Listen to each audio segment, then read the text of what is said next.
میں نے اس بڑی اماں کو اپنی ساری کہانی سنائی کہ کیسے ارجن نے مجھے دھوکہ دیا اور وہاں سے چلا گیا۔ اب میرے ماموں کے گھر کے دروازے میرے لیے ہمیشہ کے لیے بند ہو گئے ہیں۔ پھر وہ بولی، اب سے ہمیں اپنا ہی سمجھو۔ اس طرح میں ان کے گھر میں رہنے لگی، لیکن میں ہندو تھی۔ میں ان سے یہ بات چھپا گئی اور وہ لوگ مجھے بالکل اپنے گھر کا فرد سمجھنے لگے۔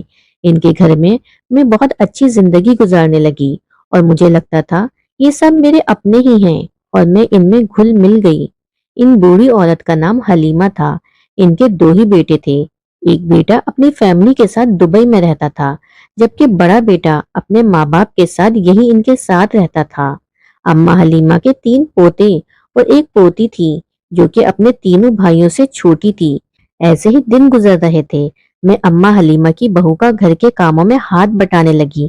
پہلے تو وہ مجھے منع کرتی تھی کہ میں خود ہی کر لوں گی۔ میں نے کہا، آپ مجھے کام کرنے نہیں دیتی، کیا آپ مجھے اس گھر کا فرد نہیں سمجھتی؟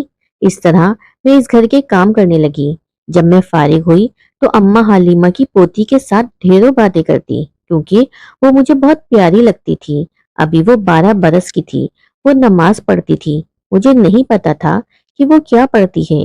ایک دن میں نے اس سے پوچھ ہی لیا۔ میں نے کہا، تم یہ کیا کرتی ہو؟ تو وہ کہنے لگی کہ میں اللہ تعالیٰ کی عبادت کرتی ہوں، میں نماز پڑھتی ہوں۔ میں کیونکہ اس سے یہ بات چھپا گئی تھی کہ میں ایک ہندو ہوں، اس لیے میں نے اس سے زیادہ تفصیل میں کچھ نہیں پوچھا کہ کہیں یہ لوگ ہندو سمجھ کے مجھے گھر سے ہی نہ نکال دیں، کیونکہ اس طرح میرے لیے مسئلے مسائل پیدا ہو جائیں گے۔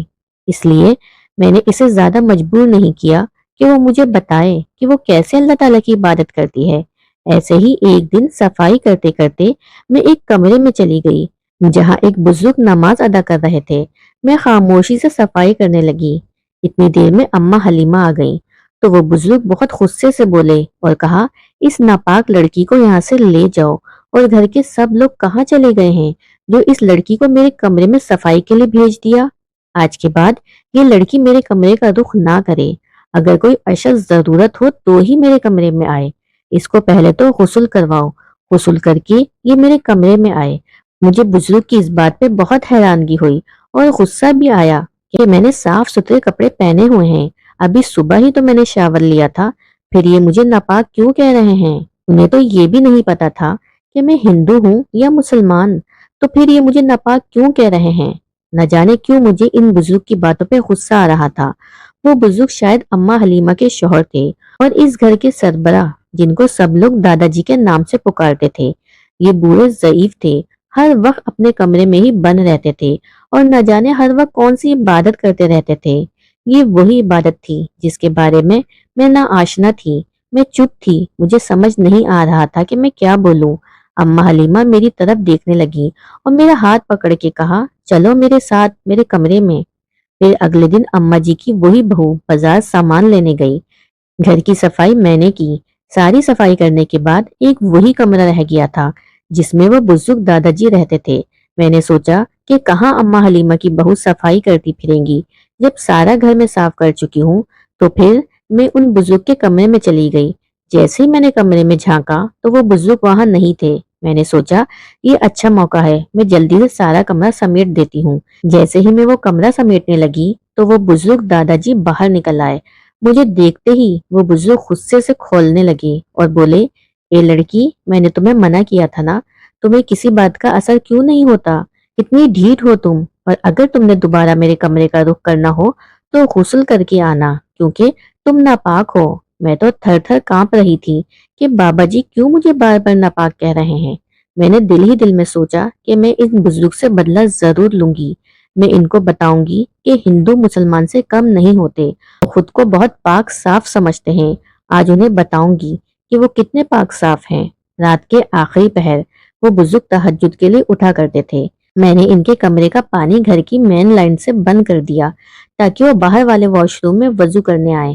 جیسے ہی وہ وضو کرنے کے لیے اٹھے، میں نے ان سے پہلے ہی وضو کے پانی میں گندگی ملا دی اور دل ہی دل میں خوش ہو گئی کہ وہ بزرگ گندگی والے پانی استعمال کریں گے تو میرا بدلہ پورا ہو جائے گا۔ ایسا کرنے کے بعد میں سونے کے لیے کمرے میں چلی گئی۔ لاکھ کوششوں کے باوجود میں سو نہ سکی کیونکہ مجھ پہ عجیب و غریب سی کپاہٹ طاری ہو گئی تھی۔ مجھے سمجھ نہیں آ رہا تھا کہ ایسا کیوں ہو رہا ہے۔ میں سونا چاہتی تھی، مگر اس کے باوجود میرے قدم خود بخود ان بزرگ کے کمرے کی طرف بڑھ گئے۔ میں خود کو لاکھ کوششوں کے باوجود اس کمرے کی طرف بڑھنے سے نہ روک سکی۔ کمرے کی طرف جاتے ہوئے مجھے اس پانی کا خیال آیا جس میں نے گندگی ملائی تھی، تو میرے قدم اس پانی کی طرف بڑھے اور میں نے اس پانی میں دیکھا تو مجھے لگا کہ جیسے اس پانی میں آگ کے شعلے بھڑک رہے ہیں اور میں ان شعلوں میں جل رہی ہوں۔ مجھے اپنا آپ اس پانی میں نظر آ رہا تھا اور ایسا محسوس ہو رہا تھا کہ میں ابھی جل کے راکھ ہو جاؤں گی۔ میں اس پانی میں لگاتار دیکھتی جا رہی تھی۔ یہ دیکھ کر مجھے کپ کپاہٹ سی طاری ہو گئی اور میرے ہاتھ اس قدر کانپ رہے تھے کہ جیسے ہی میں نے پانی والے برتن کو ہاتھ لگایا تو میرے ہاتھ کپ کپانے کی وجہ سے وہ برتن میرے ہاتھوں سے چھوٹا اور نیچے گر کے ٹوٹ گیا۔ اس میں موجود پانی میں موجود گندگی سب بہہ گئی۔ میں تو بت بن کے کھڑی تھی۔ میرا دماغ سوچنے سمجھنے کی صلاحیت سے محروم ہو گیا تھا۔ مجھ میں اتنی ہمت بھی نہیں تھی کہ میں اپنے کمرے تک چلی جاتی۔ جیسے ہی اماں حلیمہ کی پوتی کی آنکھ کھلی، اس نے مجھے کمرے میں موجود نہ پایا اور مجھے ڈھونڈنے کے لیے باہر نکلی تو اس نے دیکھا کہ میں واش روم والی سائڈ پہ کھڑی کپ کپا رہی ہوں۔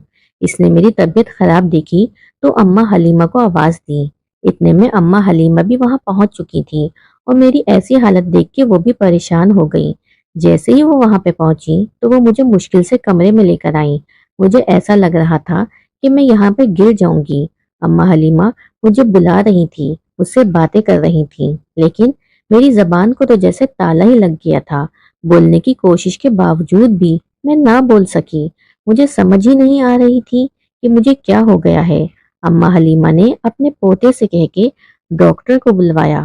ڈاکٹر نے بتایا کہ مجھے فالج کا اٹیک ہوا ہے جس نے میری زبان اور میرے دماغ کو متاثر کیا ہے۔ ڈاکٹر دوائی دے کے چلا گیا، لیکن اگلے دن تک بھی میری طبیعت ٹھیک نہیں ہو رہی تھی۔ پھر اماں حلیمہ اور ان کا بیٹا مجھے ہسپتال لے گئے۔ میں کافی دن ہسپتال میں رہی، لیکن میری طبیعت پھر بھی نہ سنبھل سکی۔ ڈاکٹر نے کہہ دیا تھا کہ اس کو لگاتار دوائی کھلائیں۔ جب میں گھر پہنچی، اماں حلیمہ اور ان کی بہو میری بہت دیکھ بھال کرنے لگی، لیکن ان دوائی کا اثر میرے اوپر نہیں ہو رہا تھا۔ گھر والے بہت پریشان ہو گئے۔ نہ جانے اس پانی میں ایسا کیا تھا۔ اسے دیکھتے ہی میری طبیعت اس قدر خراب ہوئی کہ میں موت کے منہ میں چلی گئی اور کسی بھی ڈاکٹر کی دوائی سے مجھے کوئی افاقہ نہیں ہو رہا تھا۔ اگلے دن وہ بزرگ میرے کمرے میں آئے۔ اگرچہ میں بول نہیں سکتی تھی، لیکن دیکھ سب سکتی تھی۔ وہ بزرگ انتہائی نورانی چہرے والے تھے۔ ان کے چہرے پہ عجیب سا نور تھا۔ وہ بزرگ میرے قریب آئے اور مجھ پہ قرآنی آیات پڑھ کے پھونکنے لگے۔ ان کی آیات پھونکنے کے بعد مجھے پتہ ہی نہیں چلا کہ میں کب نیند کی وادی میں چلی گئی۔ اگلے دن جب میں صبح اٹھی تو میں نے خود کو پہلے سے بہتر محسوس کیا اور میں نے دیکھا کہ اماں حلیمہ قالین بچھا کے کچھ پڑھ رہی ہیں۔ مجھ میں اٹھنے کی ہمت تو نہ تھی، لیکن پھر بھی میں آہستہ آہستہ بستر سے اٹھی۔ مجھے وضو بنانا نہیں آتا تھا، لیکن مجھے جیسا وضو کرنے آیا میں نے کر لیا۔ واپس کمرے میں آئی اور اماں حلیمہ سے بولی، یہ جو آپ پڑھتی ہیں مجھے بھی سکھا دیں۔ وہ لوگ یہ نہیں جانتے تھے کہ میں ہندو ہوں اور ہندو گھرانے سے تعلق رکھتی ہوں۔ اماں حلیمہ حیرت سے میری طرف دیکھنے لگی اور کچھ سوچنے لگی، پھر وہ میرے پاس سے اٹھ کے باہر چلی گئی۔ تھوڑی دیر بعد اماں حلیمہ کمرے میں داخل ہوئیں تو میں نے ان سے کہا کہ میں مسلمان ہونا چاہتی ہوں۔ وہ بہت خوش ہوئیں اور مجھے گلے سے لگا لیا اور بولی، بیٹا یہ تو بہت اچھی بات ہے۔ میں یہ بات سمجھ گئی تھی کہ تم مسلمان نہیں ہو۔ جب میرے شوہر نے یہ بات کہی تھی کہ تم ناپاک ہو، تبھی میں نے اندازہ کر لیا تھا۔ اس کے بعد تمہاری حرکتیں، تمہارا یوں ہمیں حیرت زدہ نگاہوں سے دیکھنا جب ہم لوگ عبادت کرتے تھے، نماز پڑھتے تھے، میں سمجھ گئی تھی کہ تم مسلمان نہیں ہو، لیکن میں نے تمہیں پھر بھی اپنے گھر سے نہیں نکالا کیونکہ ہمارا مذہب دین اسلام اس چیز کی اجازت ہی نہیں دیتا۔ میں جانتی تھی کہ تم ایک دن ضرور سمجھ جاؤ گی کہ یہ مذہب اسلام ہے۔ میں بہت خوش ہوں کہ تم نے اس دنیا میں رہ کے جنت لینے کا فیصلہ کر لیا ہے۔ اللہ جب کسی کو ہدایت دینا چاہتا ہے تو وہ اس بندے کو بہت پسند کرتا ہے، اسی لیے اسے ہدایت کے راستے پہ چلاتا ہے۔ اور بیٹی، تم بھی اللہ کو پسند آ گئی ہو۔ پھر وہ مجھے اپنے شوہر کے پاس لے گئی جو کہ ابھی نماز سے فارغ ہوئے تھے۔ وہ کہنے لگی، یہ لڑکی اسلام قبول کرنا چاہتی ہے اور یہ ایک اچھی مسلمان بننا چاہتی ہے۔ میں نے کہا، بابا جی کیا آپ میری ایک اچھے مسلمان ہونے میں مدد کریں گے؟ میں ناپاک سے پاک ہونا چاہتی ہوں۔ اس بات سے بابا جی نے سر ہلایا۔ اسی طرح میں نے کلمہ پڑھ لیا۔ اماں حلیمہ اور بابا جی سے میں نے قرآن پڑھنا سیکھا۔ میں 5 وقت کی نماز پڑھتی اور تہجد بھی پڑھتی ہوں۔ اس کے بعد میں نے اماں حلیمہ اور بابا جی سے کہا کہ مجھے اسلام کے بارے میں مکمل تعلیم حاصل کرنی ہے، کیونکہ میں اپنی زندگی صرف اور صرف دین اسلام کے لیے وقف کرنا چاہتی ہوں۔ جتنا سکون میں نے مسلمان ہو کے پایا تھا، پوری زندگی میں وہ سکون ڈھونڈتی ہی رہی۔ مسلمان ہونے کے بعد میری زندگی میں سکون ہی سکون تھا۔ اماں حلیمہ اور بابا جی بالکل مجھے اپنی پوتیوں کی طرح مانتے تھے۔ ایک دن جب سارے گھر والے مل کے بیٹھے تھے تو بابا جی نے اپنے بیٹے سے بات کی کہ میں اس لڑکی کی شادی تمہارے بیٹے سے کرنا چاہتا ہوں، کیا تمہیں کوئی اعتراض تو نہیں ہے؟ تب انہوں نے بھی کہہ دیا کہ مجھے کوئی اعتراض نہیں ہے، بلکہ یہ تو میری خوش قسمتی ہے کہ اتنی نیک و پرہیزگار بچی میری بہو بنے۔ مجھے اس سے بڑھ کے اور کیا چاہیے؟ پھر میری شادی بابا جی نے اپنے پوتے علی سے کر دی۔ میں علی کے ساتھ بہت خوشگوار زندگی گزار رہی ہوں۔